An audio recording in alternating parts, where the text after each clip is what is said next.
আসসালামু আলাইকুম ভাই জাকির। আমার নাম হেমা। আমি ইসলাম গ্রহণ করেছি। প্রথমেই বলি, আমি দুবাইতে আছি 18 বছর। এই প্রথমবারের মতো কারো কাছে জিহাদের সত্যিকারের অর্থটা শুনলাম।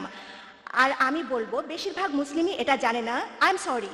আমার প্রশ্নটা হলো, পবিত্র কোরআনে এমন কোনো সীমারেখার কথা কি বলা হয়েছে যে এই পর্যন্ত যেতে পারবেন যদি আপনি জিহাদ করতে চান?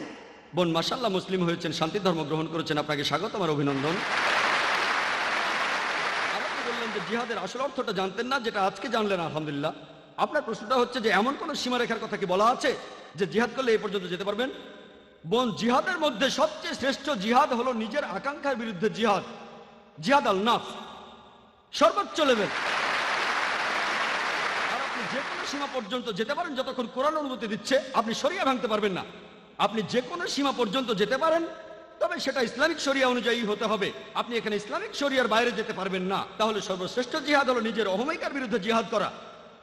আমরা আমাদের নবীজি মুহাম্মদ সাল্লাল্লাহু আলাইহি সাল্লামের একটা হাদিসের দৃষ্টান্ত দেখি। পবিত্র কোরআনের কিছু সূরা নাজিল হয়েছিল যখন নবীজি মক্কায় ছিলেন। এগুলো হলো মক্কি সূরা। মদিনায় নাজিল হয়েছিল মাদানী সূরাগুলো। এদের মধ্যে পার্থক্য হচ্ছে, মক্কি সূরায় বলা হয়েছে কিভাবে ঈমান জোরালো করতে হবে, মাদানী সূরা বলছে কিভাবে দিনকে প্রতিষ্ঠিত করতে হবে, আকামাতে দিন অর্থাৎ জিহাদ। আমরা জানি যে মদিনায় এসে মুসলিমরা তাদের আগের অবস্থানের চাইতে শক্তিশালী হয়েছিল। তখন বেশ কিছু যুদ্ধ হয়েছিল, তাই এসব সূরা জিহাদের কথা বলা হয়েছে, কিতালের কথা বলা হয়েছে, অর্থাৎ যুদ্ধ। তবে মক্কায় থাকার সময় জিহাদ কেমন ছিল? যখন মক্কা শহরের মুশরিকরা তারা বেশ কিছু মুসলিমকে নির্যাতন করে মেরে ফেলেছিল, তখন অনেকে লড়াই করতে চাইলেন, যেমন হযরত হামজা রাদিয়াল্লাহু আনহু, হযরত ওমর রাদিয়াল্লাহু আনহু এটার প্রতিশোধ নিতে চাইলেন। তারা ছিলেন যোদ্ধা, কিন্তু নবীজি বলেছিলেন সবর করো। সবর করাই ছিল জিহাদ। যদি সামর্থ্য থাকে আর পাল্টা আক্রমণ করেন সেটা ভালো। আপনার আক্রমণ করার সামর্থ্য আছে, তারপরে সবর করছেন, আক্রমণ করলেন না, এটা আসলে অনেক বড় জিহাদ। হযরত হামজা তখন বলছেন, কারা আমার ভাইদের হত্যা করলো, আমি এই হত্যার প্রতিশোধ নিতে চাই। তাকে বলা হতো মরুভূমির সিংহ। লোকজন তাকে ভয় পেত, কিন্তু নবীজি বলেছিলেন এটা করা যাবে না। তাহলে তার জিহাদ ছিল নিজেকে কন্ট্রোল করা, সবর। এক এক সময়ে জিহাদ এক এক রকমের হয়।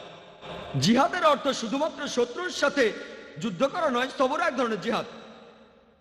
আর হযরত আয়েশা রাদিয়াল্লাহু আনহা, আমাদের নবীজির স্ত্রী, তিনি নবীজিকে প্রশ্ন করলেন, আমরাও কি জিহাদ করব? তিনি সেখানে যুদ্ধের কথা বলেছিলেন। এই হাদিসটা সহিহ বুখারীতে আছে, 4 নম্বর খণ্ডের 2784 নম্বর হাদিস। নবীজি বলেছেন, তোমার জন্য শ্রেষ্ঠ জিহাদ হলো একদম সঠিকভাবে হজ পালন করা। আয়েশা রাদিয়াল্লাহু আনহার জন্য হজই ছিল শ্রেষ্ঠ জিহাদ। এছাড়াও আরেকটা হাদিস আছে সহিহ বুখারীতে, এক লোক নবীজিকে প্রশ্ন করলেন, আমরা কি জিহাদে যাব? কিতালের কথা বলা হচ্ছে, যুদ্ধ। নবীজি বললেন, তোমার কি বাবা মা আছে? সে বলল, হ্যাঁ। তোমার জন্য শ্রেষ্ঠ জিহাদ হচ্ছে বাবা মায়ের সেবা করা। তাহলে পরিস্থিতির উপর নির্ভর করে জিহাদ এক এক সময় এক এক রকম হয়।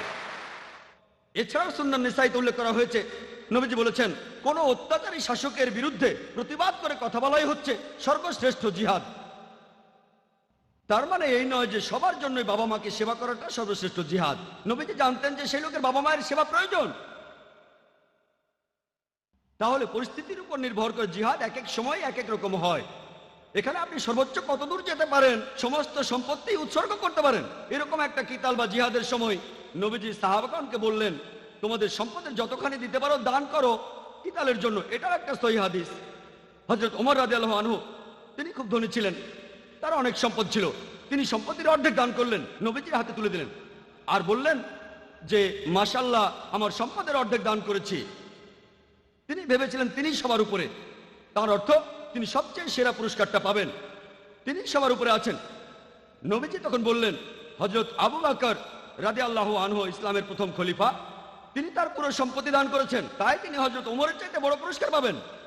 পরিমাণের দিক থেকে হযরত আবু বকর রাদিয়াল্লাহু আনহু যা দান করেছেন তার তুলনায় হযরত ওমর রাদিয়াল্লাহু আনহুর দান করা সম্পদ অনেক বেশি, কিন্তু তিনি তার 100% সম্পত্তি দান করেছেন, তাই তিনি হযরত ওমরের চাইতে অনেক বেশি সওয়াব পাবেন।